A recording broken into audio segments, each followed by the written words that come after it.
Meeting का मुख्य उद्देश्य है लोगों तक जन स्वराज की बातों को पहुंचाना।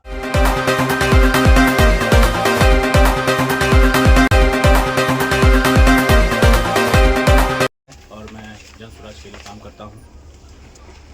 हमारी इस मीटिंग का मुख्य उद्देश्य है लोगों तक जन स्वराज की बातों को पहुंचाना।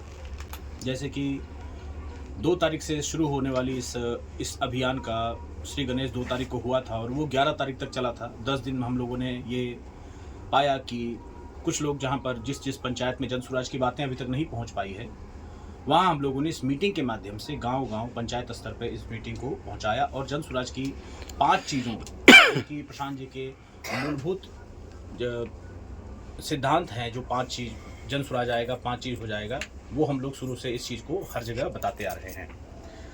उसी के तहत आज हमारी मीटिंग पहुंची है गोरखरी गांव में, अंधरा चौकी गांव में। गोरखरी पंचायत है, अंधरा चौकी गांव है और वहां हमारे प्रखंड के विक्रम प्रखंड के प्रमुख अधिकारी, हमारे प्रखंड अध्यक्ष श्रीमान नागेंद्र जी मौजूद है हमारे साथ इस अंधरा चौकी गांव के गणमान्य लोग मौजूद हैं। बहुत सारे ऐसे युवा भी मौजूद हैं जो इस जन स्वराज की चीज़ों को सुनना चाहते हैं, जानना चाहते हैं और अभी आप नागेंद्र जी से सारी बातें सुनेंगे। और यही बात कुछ चीज़ों को रोशनी में लाने की वो मैं सबसे पहले कर देता हूँ। अब इस कैलेंडर में ये देख रहे होंगे, जन स्वराज आएगा 5 चीज़ हो जाएगा। इसी को माननीय प्रखंड अध्यक्ष जी अपने स्तर पर बताएंगे। शुरुआत मैं कर देता हूँ कि युवाओं का पलायन बंद हो।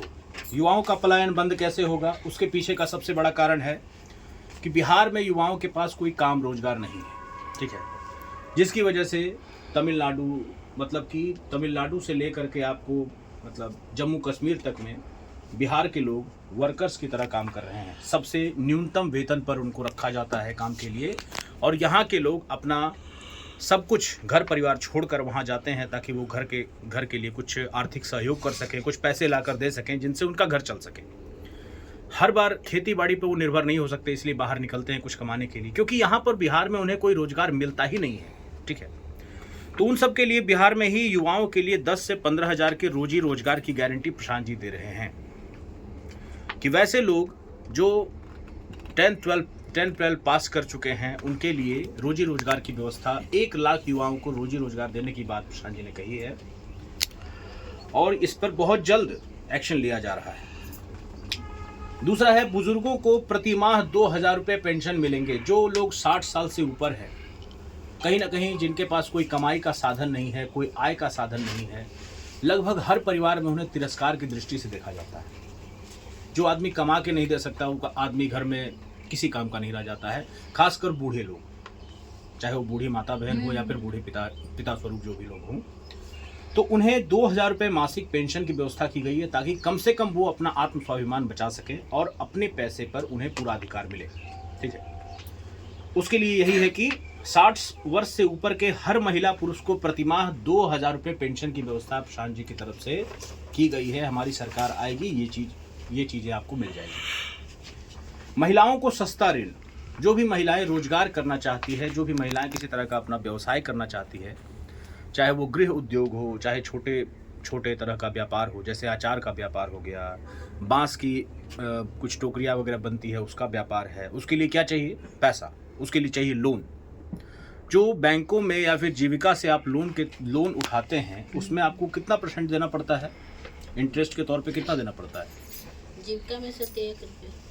1 रुपया, ठीक है। और यहाँ पर प्रशांत जी ने जो कहा है उसमें कि सरकारी गारंटी पर महिलाओं को व्यवसाय करने के लिए 4% सालाना ब्याज लिया जाएगा आपसे। मतलब कि 1 महीने में आपका कितना लगा?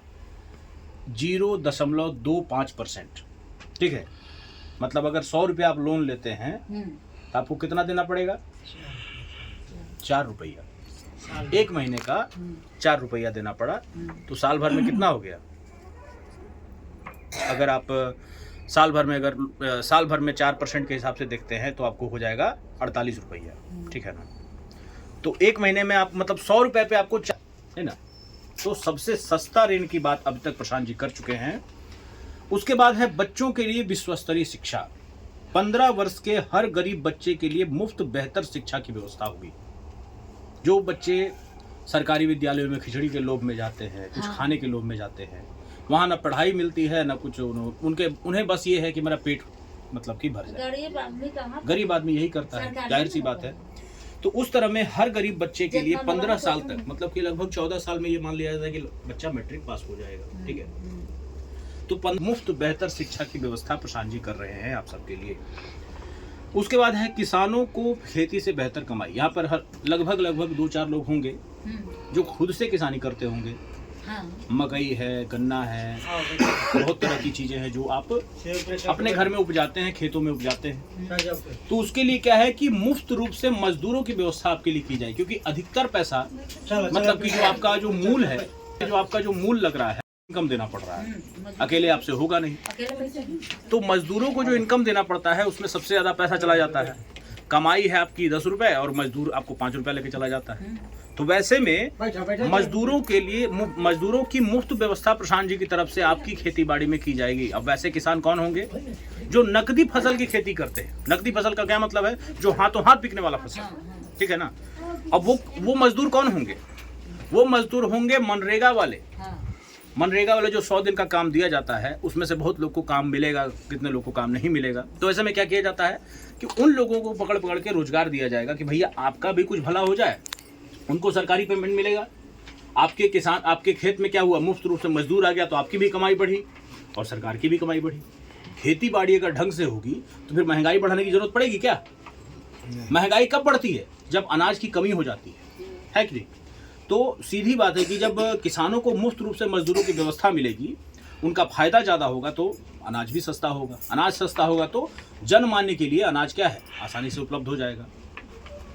बस यही 5 चीज़ है और ये मैंने आपको अच्छी तरह से समझा दिया है कि, और एक सबसे इम्पॉर्टेंट चीज़ ये है कि जन स्वराज आएगा 5 चीज़ हो जाएगा। ये जहाँ भी लिखा रहता है, ठीक है ना, वहाँ पर उन चीज़ों को लोग पढ़ते हैं, समझते हैं, लेकिन उसका पालन नहीं करते हैं। जब वोट डालने की बारी आई तो देखिए अपना जात कौन है, जात देख करके आप लोगों ने वोट डाल दिया। तो जात देखकर वोट करने से पहले अपने बच्चों के बारे में सोचिए, अपने विकास के बारे में सोचिए कि ये 5 चीज़ प्रशांत जी करके दे रहे हैं, इसमें आपका भला है या फिर 500 रुपये टिकट, 500 रुपये लेकर वोट डालने में आपका भला है ना। वो 500 रुपया, ठीक है ना। तो उस पर आपका विचार होना चाहिए, ठीक है ना, उस पर आपका विचार होना चाहिए। और जो नेता हमारे साथ हैं, हमारे प्रखंड अध्यक्ष हमारे साथ हैं, ये आपको सारी बातें बताएंगे, ठीक है ना। इन्हीं के बारे में वो अच्छे तरीके से आपको डिटेल करेंगे कि कैसे आपको काम करना है, और इस बारे में ये आपको बेहतर समझा सकते। माताओं, बहनों और बुजुर्गों को मेरा प्रणाम। अभी हमारे उज्जवल जी जन स्वराज के बारे में सारी बात बता चुके हैं। इस पर थोड़ा हम लोगों को ध्यान देने की ज़रूरत है, ध्यान एकदम सोचने की ज़रूरत है और समझने की ज़रूरी है। एकदम ध्यान। लोभ और माया से ऊपर उठकर अपने परिवार, बाल बच्चे, घर, समाज के बारे में सोचकर ही आने वाला विधानसभा में वोट करें, मेरे तरफ से अपील है। और अपना भविष्य सुनहरा बनाने के चक्कर में रहें, न 500 रुपया के फेर में रहें, न सामाजिक परिवेश के फेर में रहें।